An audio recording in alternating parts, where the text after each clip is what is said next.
এখন আমি সেমিস্টার 2 এর কোর কোর্স CC3 রিঅ্যানালিসিস এর লেকচার 13 টা ডেলিভার করব। এখানে আমি ডেপ সেটের উপরে আরো কিছু অঙ্ক করাবো, তারপরে ক্লোজ সেটের definition Dev.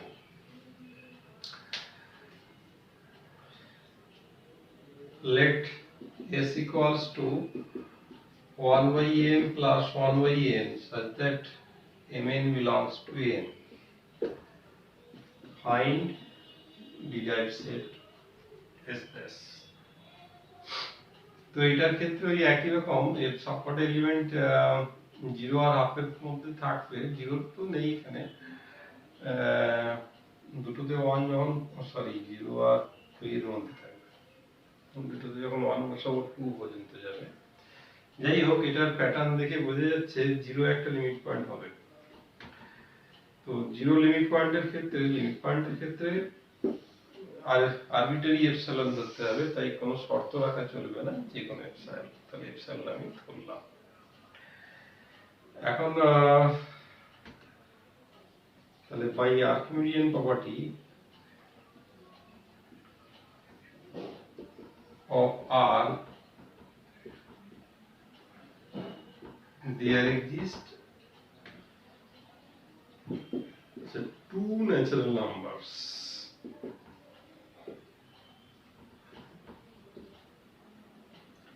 Suppose I mean PQ such that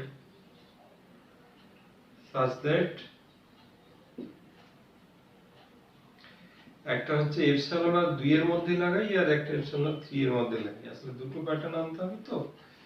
তো পি এপসাইলন গ্রেটার দেন 2 একটা লিখি, আর কিউ এপসাইলন গ্রেটার দেন 3। মানে এপসাইলন আর 2 এর মধ্যে লাগালে একটা নাম্বার পাবো যেটা 2 এর থেকে বড়, আর একটা পাবো যেটা 3 এর থেকে বড়। Or 1 by p is less than epsilon by 2 and 1 by q is less than epsilon by 3। তাহলে এই দুটো যোগফল যদি করি, 1 by p plus 1 by q less than epsilon by 2 plus epsilon by 3 সমান 5 epsilon by 6 less than epsilon। তাহলে এই নাম্বারটা 1 by p plus 1 by q less than epsilon, এটা তো already positive, less than minus epsilon। তার মানে এই জিরোর যে নেভারহুড, 0 এর নেভারহুড এপসাইলন মাইনাস এপসাইলন, এর ভেতরে 1 by p plus 1 by q আছে। আর 1 by p 1 by q এটা হচ্ছে s এর এলিমেন্ট। তাহলে 0 এর একটা নেভারহুডে s এর আমি এলিমেন্ট পেলাম। এখন এপসাইলনটা আরবিটারি, তাহলে 0 এর প্রত্যেকটা নেভারহুডেই s এর এলিমেন্ট আছে। তো এখান থেকে বলতে পারবো 0টা হচ্ছে একটা লিমিট পয়েন্ট অফ s। এটা হলো। এইবার এর লিমিট পয়েন্ট গুলো আমি যদি এইগুলো বের করতে গিয়ে আমার একটু আইডিয়া করে নিতে হয় যে লিমিট পয়েন্ট গুলো কি হবে।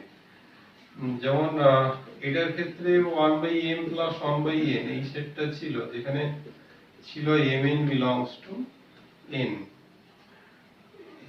এটা যদি আমরা খেয়াল করি যে এর আগের যে উদাহরণটা আমি নিয়েছিলাম, এই সেটটা 1 by n such that n belongs to n, এই সেটটা ডিরাইভড সেট হয়েছিল, শুধু একটাই লিমিট পয়েন্ট ছিল 0। এখন এই সেটটার সঙ্গে এই সেটটার তফাৎ কোথায়? না, এই সেটের সঙ্গে যদি আমি m এর জায়গায় 1 বসিয়ে দিই, 1 plus 1 by n, n belongs to n, এই সেটের সবকটা মেম্বার এটার মেম্বার। এটা 1 by n থাকার জন্য লিমিট পয়েন্ট 0 হয়েছিল, এটা 1 plus 1 by n, তাহলে এটা লিমিট পয়েন্ট হবে 1।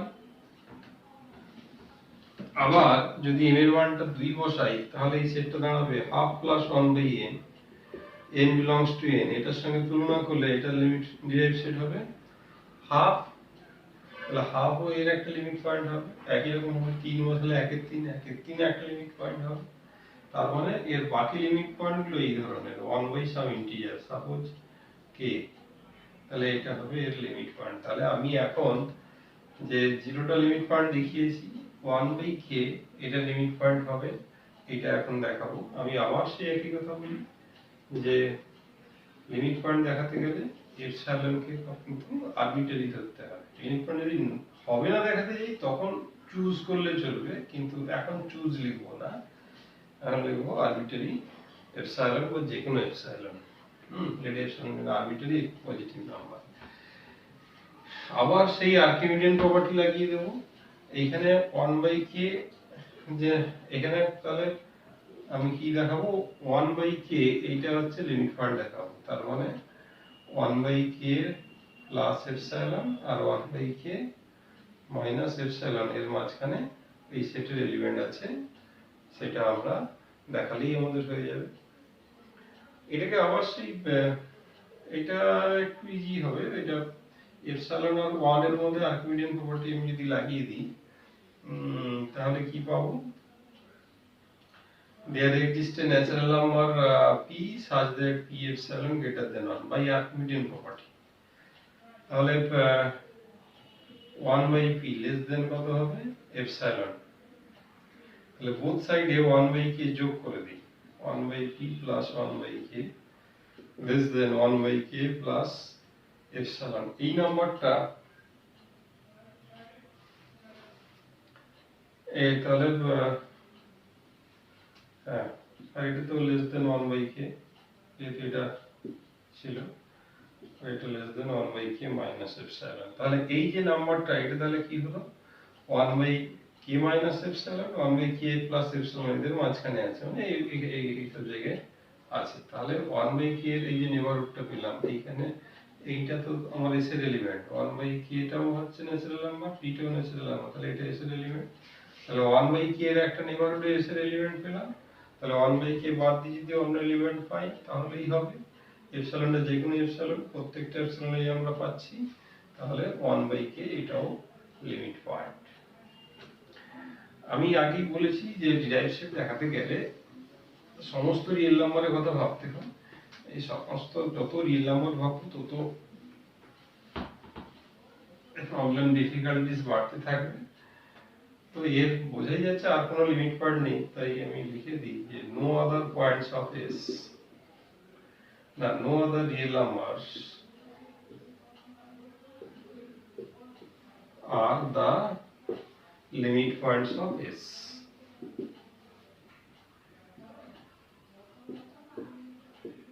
তাহলে therefore derived set of s করব 0 ইউনিয়ন, যেটা 1/k ফর্মে হলো তাকে এইভাবে লিখে দিই,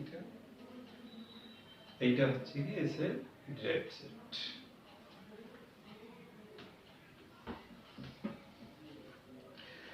আচ্ছা, নেক্সট প্রবলেম করতে গিয়ে next problem, suppose s equals to -1 to the power n plus 1 by n।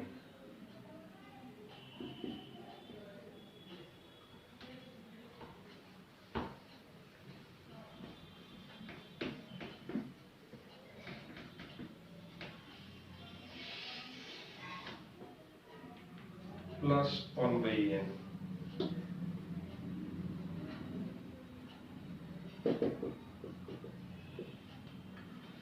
আচ্ছা m করে দিই, তাহলে mn করব।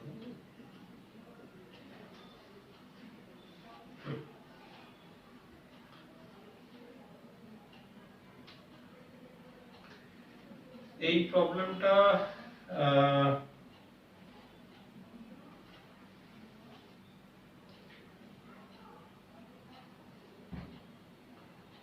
m যদি ইভেন করে দিই, m ইভেন করে দিলে এটা 1 plus 1 by n, n belongs to n union -1 plus 1 by n, n belongs to n। এটাকে এইভাবেও মনে হচ্ছে লেখা যায়। দেখা গেলে এটার তো ডিরাইভ সেট হবে 1 আর এটা ডিরাইভ সেট হবে -1। আর আমরা জানি দুটো ইউনিয়নের ডিরাইভ সেট কি হয়, ডিরাইভ সেটের ইউনিয়ন, থিওরিমটা করেছি। তাহলে এটা ডিরাইভ সেট হয়ে যাবে -1 1। ওকে, তো এই প্রমাণ গুলো এই ধরনের ডিরাইভ সেটের পর ডিরাইভ সেট এত জটিল নয়। এবারে আমি সংজ্ঞা চলে আসি close set. Close set a non-empty subset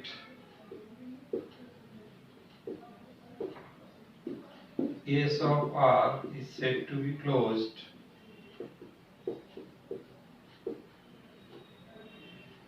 if a derived set subset of S, that is, if S contains all of its limit points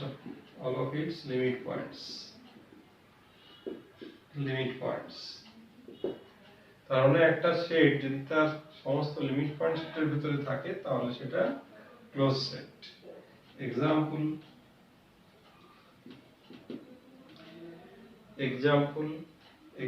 কি হবে না, every finite set is closed,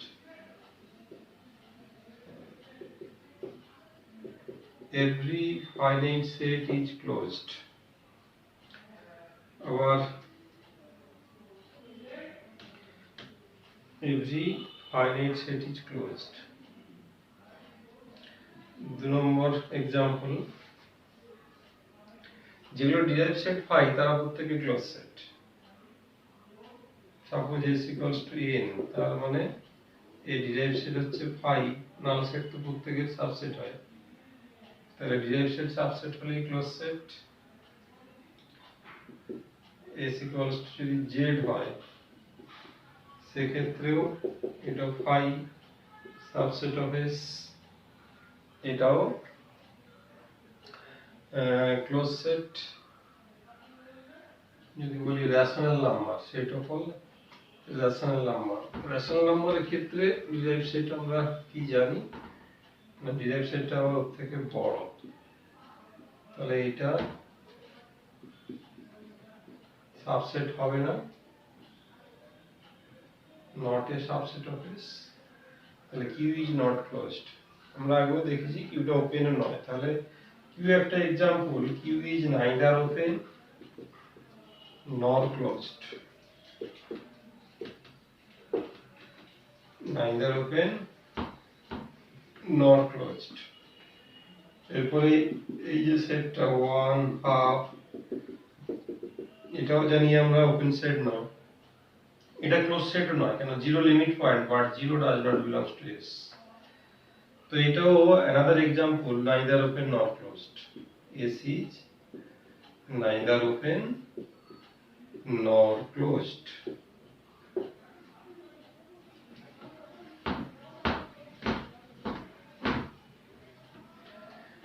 এবারে আমি যদি neither open nor closed অসংখ্য উদাহরণ হয়, যেমন হাফ ওপেন হাফ ক্লোজড, তাহলে এটা ওপেন সেট হবে না এই পয়েন্টের জন্য, এটা ইন্টিরিয়র পয়েন্ট নয়। আর ক্লোজড সেট হবে না, কেন 1 নেই বলে, 1 এর লিমিট পয়েন্ট 1 এখানে নেই, এটাও neither open nor closed। তাহলে কি দাঁড়ালো, এই উদাহরণ অসংখ্য আছে। তাহলে every finite set is closed, আর যাদের ডিরাইভ সেট নাল সেট তারা প্রত্যেকে ক্লোজড, আর হচ্ছে ক্লোজড ইন্টারভ্যাল যারা তারা ক্লোজড। ক্লোজড ইন্টারভ্যাল হচ্ছে ক্লোজ সেট, ক্লোজড ইন্টারভ্যালের ফাইনাইট ইউনিয়নও ক্লোজ সেট। তাই উদাহরণগুলো একটু খেয়াল রাখতে হবে। আমি ক্লোজ সেটের থিওরি অঙ্ক এগুলো পরের দিন করবো আবার।